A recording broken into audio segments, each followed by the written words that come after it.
Hey guys, welcome back to the Vulcan blog. Today we are talking about how you can deal with annoying runner's knee. It's that pain that's on the front of your knee. Every time you go out to run, it's just like, this thing will not simply go away. If you are dealing with this, then don't worry. We're gonna give you our top 5 exercises for how to deal with annoying runner's knee.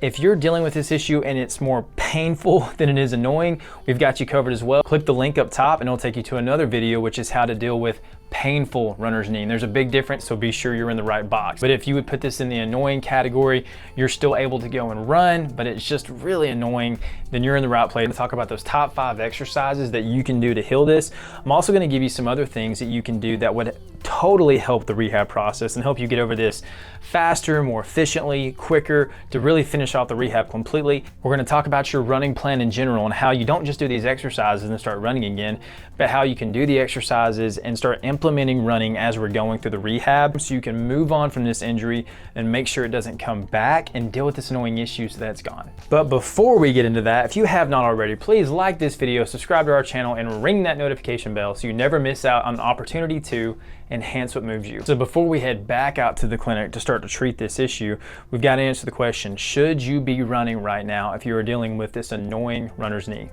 The answer is yes. If you've watched the other video on painful runner's knee, the answer was no. But this answer is yes. You need to keep running.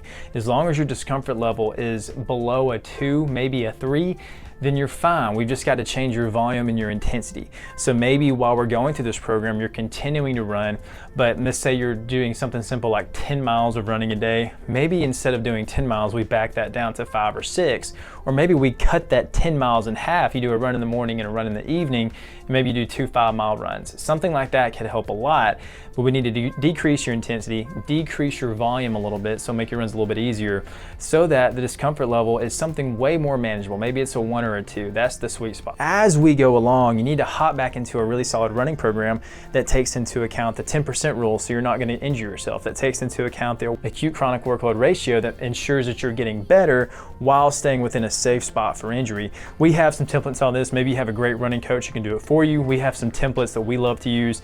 We've had a lot of clients use it to PR their 5K and their 10K without getting injured. We'll put those in the description. Let's go out to the clinic.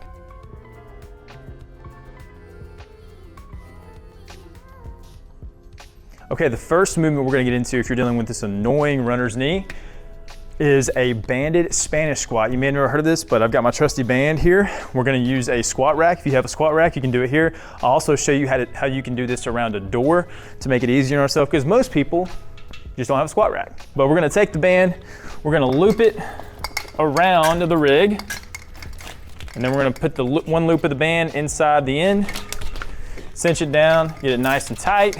Good.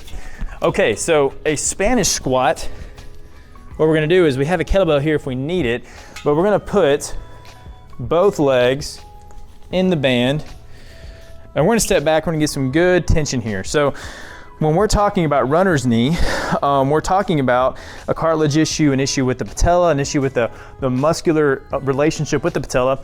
We want to try to start off by getting as much blood flow to the area as we can. So doing something like a Spanish squat, where our quads are firing heavily just to lock our knees out, is going to achieve that. We're gonna get a lot of blood to the area, get a lot of lubrication, and then we're gonna go through a squat.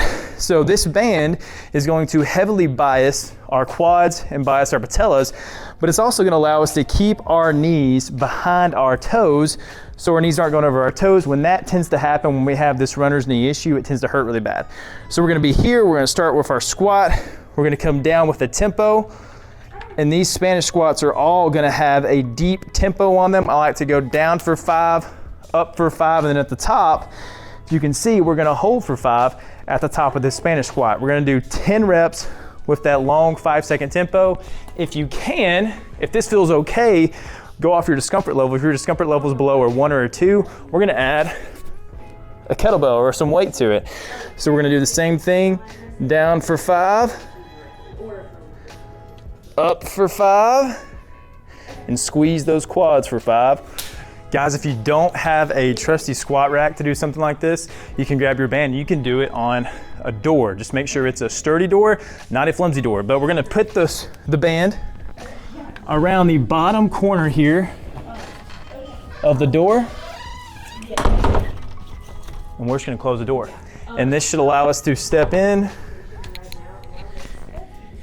and begin to go through our Spanish squats. Just make sure you're at this perpendicular angle and you're not straight on with the door because the band might pop off. But we can go here, and then we're gonna start with our tempos from this position. We said this in the other video, but I would be totally remiss if I didn't bring it up now. One of the best things that you can do to supplement all of these exercises is blood flow restriction training. We've talked about that in another video, but man, BFR is just so good for helping you optimize your rehab, and it's gonna get you back to running, get you back to what you wanna do quicker than it would otherwise if you're not using the cuffs, simply because the amount of hormone responses you're getting, the type 2 muscle fiber activation that you're getting. If you're interested in blood flow restriction, check out this video. We'll link to it and you can see everything that we're talking about. BFR is truly an amazing tool to help you rehab and get back to where you want to be. We'll put links in the description for some of the BFR cuffs that we really like. Okay guys, we've gone through the first few movements. We've got a lot of blood flow to the knee, a lot of lubrication to the knee.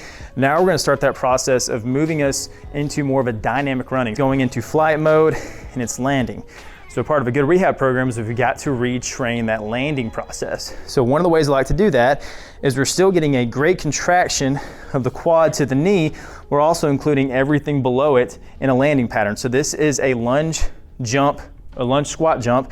So we're more forward. I don't want us jumping from here. I actually want us to use the front of the knee for this one, but you're gonna jump, land, and come back down to this position. So I'll show you here, jump, and back down. Jump, and back down, okay? So we're gonna go through about 20 of these. If you start to feel this, you may feel this a little bit more than we like to. If you feel it above a 3 or a 4 out of 10, we want you to have some discomfort, but it needs to be below a 2. The next movement we're gonna go into after we started with the first movement, we've got a lot of good blood flow to the knee, a lot of good lubrication to the knee. Now we're gonna grab some weight if you have it. If you don't have weight, you can do it without, but it really helps if you do have some kettlebells from Dumbbells. If you don't have any, I'll put some links in the description of some great places we like to get our stuff. But for this one, this is a skater lunge negative. So we're gonna do something called a drop weight or a drop set, but you've got your kettlebell on the same arm. I'll do the other side so you can see. You've got your kettlebell on the same arm as your affected leg. This is the leg that hurts. If both legs hurt, do it on both sides. And I always encourage everyone to do this on both sides if you can anyways. But we're here, and we're gonna try to use this knee within a full range of motion. That's why we're doing this position. So a skater position, our toes are on the ground, our heel is elevated. It's gonna bias the front of our knee quite a bit, and it's gonna allow us to use it. So we're gonna go down for 5, 4, 3, 2, 1, drop the weight and come back up. You're gonna feel that explosion when you come back up because you literally just dropped weight and you're gonna come up faster and it should take some of the pain off. You're gonna pick it back up, get back into the position. 1, 2, 3, 4, 5, drop and back up. Pretty easy to do. We're gonna do 8 reps, that 5-second negative coming down, so that we can load the knee, get more blood flow to it, and start that rehab process of rebuilding the knee and allowing you to get out and run without as much pain. Okay guys, continuing on that dynamic movement, we're retraining our body to be able to handle the pounding of running for long term, for a long time. And one of the ways I like to do that is we have to train jumping forward and back and side to side. We're gonna do both of those. So I've got some cones set up. This is really fancy. You don't have to have cones. Really all you need is a line or something that tells you the distance you're gonna travel. This is about 10 inches of distance. So you're gonna start behind your first line or my cone, and I'm going to jump forward. Boom, land and hold, and then I'm gonna jump back, trying to hold it. I lost my balance. Jump forward, land and hold, woo, jump back, land and hold. As this progresses, if you have no pain with this, we can up this a little bit and we can go more dynamic. So I can go forward and back, trying to get back to my cone each time, training the knee for that pounding movement, training the knee for the impact. But also we want to train the side to side. We don't do lateral movements much in running, but if you're a trail runner, if you're out on uneven surfaces, this could really help you because it's going to retrain your ankle and your leg, but same concept. Pick your line, over and control, over and control. Once you get better at that and your pain is less, let's go a little quicker with it. Retraining that movement. Whichever you do, whichever version of this you do, you're gonna do at least 40 reps. The knee's gonna burn. We're still working on blood flow. To round off all of this runner's knee rehab well, is we're gonna bring the hamstrings in. We haven't really done that yet, but we need to contract the distal hamstrings to really develop a good roundabout program for the knee overall. So we're gonna take our box, got our box here, we're gonna put it into position, and we're gonna do something called a hamstring cycling. So I like to do this movement because it mimics a good running position, a good running movement. Again, everything we're doing, we're trying to functionally move us back into running without pain. So we want to mimic that movement as much as possible. But you're here. We're going to cycle through what would be a running movement with our off leg and our on leg. So I'm going to bridge up, I'm going to cycle through, come back down, and continue to cycle through. If your box starts to slide down, then that's telling me you're using way too much of your quad. You need to get rid of the quad activation and totally isolate the hamstring. So we're gonna go through 8 of these. Again, if you can, do it on both sides, but it's that cycle up and then come back through. If the hamstring cycling on a box is too painful for you, we can shift to without a box, but it's the same concept. Cycle up and go through that running motion. If you've gone through all of this and you're like, man, my knee's feeling better, how can I prevent this from happening again? We have another video on some of the things that you can do from a foot strike perspective while you're running. We cover running form. What about the shoes that you're wearing? What about the surface that you're running on? Is your nutrition the issue, your stress levels, water levels, whatever that is?